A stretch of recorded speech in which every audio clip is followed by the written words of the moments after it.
നമസ്കാരം. കഴിഞ്ഞ ദിവസം തിരുവനന്തപുരത്ത് നിന്ന് വന്ന വാർത്തയിൽ താരമായത് ആശാനാഥ് എന്ന ബി.ജെ.പിയുടെ കൗൺസിലറാണ്. അവിടെ മേയർ സ്ഥാനാർത്ഥിയായിട്ട് വി രാജേഷ് എന്ന പരിചയസമ്പന്നനായ ബി.ജെ.പി നേതാവിനെയാണ് കേന്ദ്രം തീരുമാനിച്ചതെങ്കിലും ഡെപ്യൂട്ടി മേയർ സ്ഥാനാർത്ഥിയായിട്ട് ആശാനാഥ് എന്ന ഒരു പേര് കേട്ടപ്പോഴാണ് തിരുവനന്തപുരത്തേക്ക് പുറത്തേക്ക് കൂടുതലായിട്ട് ആശാനാഥ് എന്ന പേരും ആ വ്യക്തിയും ചർച്ച ചെയ്യപ്പെട്ടു തുടങ്ങിയത്.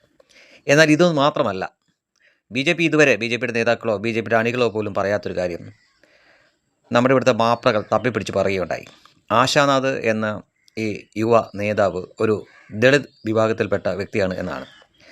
തിരുവനന്തപുരത്തെ ഒരുപക്ഷെ അവിടുത്തെ രാഷ്ട്രീയക്കാർക്കൊക്കെ അറിയാവുന്ന കാര്യമാണ്. മറ്റു പാർട്ടിക്കാരെ പോലെ ബി.ജെ.പി പക്ഷേ അതൊന്നും അങ്ങനെ പറഞ്ഞു നടക്കാറില്ല. പക്ഷേ മാധ്യമങ്ങളത് പറഞ്ഞ സ്ഥിതിക്ക് കുറച്ച് കാര്യങ്ങൾ കൂടി അതിനോട് ചേർത്ത് പറയേണ്ടതുണ്ട്. അത് ആശാനാഥ് മാത്രമല്ല, തിരുവനന്തപുരം കോർപ്പറേഷനിൽ സംവരണ സീറ്റുകളിൽ കൂടാതെ മറ്റ് 2 ജനറൽ സീറ്റുകൾ കൂടി ബി.ജെ.പി ഇതേപോലെ ഈ ദളിത് വിഭാഗത്തിനെ മത്സരിപ്പിച്ച് ജയിപ്പിച്ചെടുത്തിട്ടുണ്ട്.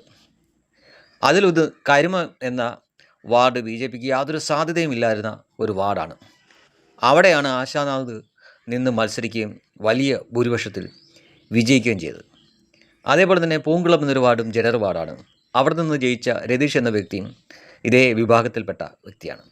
മറ്റേതെങ്കിലും പാർട്ടിയിലാണെങ്കിൽ ഇതൊന്നും ചിന്തിക്കാൻ പോലും പറ്റാത്ത കാര്യമാണ്. നമുക്കറിയാം, എത്രയോ കാലമായിട്ട് കൊടിക്കുന്നിൽ സുരേഷ് എന്ന ആ വ്യക്തി എത്രയോ വർഷമായിട്ട് സംവരണ മണ്ഡലത്തിൽ മാത്രം നിന്ന് മത്സരിച്ച് ജയിച്ചുകൊണ്ടിരിക്കുന്ന വ്യക്തിയാണ്. പിന്നെ കെ രാധാകൃഷ്ണനെ പോലെയുള്ളവർ, ഇവരൊക്കെ സംവരണ മണ്ഡലത്തിൽ മാത്രമാണ് മത്സരിക്കുന്നത്. ഇവർ ജനറൽ സീറ്റ് മത്സരിക്കാൻ കൊടുത്തതായിട്ട് നമ്മുടെ അറിവിലില്ല. അവിടെയാണ് ബി.ജെ.പി സംവരണ സീറ്റിൽ മാത്രമല്ല, സംവരണ സീറ്റും അവർക്ക് കൊടുക്കും, അതുകൂടാതെ ജനറൽ സീറ്റിലും അവർക്ക് മത്സരിക്കാൻ അവരെ നിർത്തി മത്സരിപ്പിക്കുക മാത്രമല്ല ജയിപ്പിക്കുകയും ചെയ്തു. അതിലൊരാളാണ് ഇപ്പോൾ ഡെപ്യൂട്ടി മേയറായിട്ട് വരുന്നത്. അപ്പോൾ ഇത് ഇവിടുത്തെ മാപ്രകൾ വിളിച്ച് പറയുമ്പോഴാണ് ബി.ജെ.പിക്കാർ പോലും, പല ബി.ജെ.പിക്കാരും ഇന്നലെ മാത്രമാണ് ആശാനാഥ് അതിൻ്റെ ജാതി, ശരിക്കും പറഞ്ഞു കഴിഞ്ഞാൽ ബി.ജെ.പി ആർ.എസ്.എസോ കൂടുള്ളവരുടെ ജാതി തരാറില്ല, അവരിത് പറഞ്ഞു നടക്കാറുമില്ല.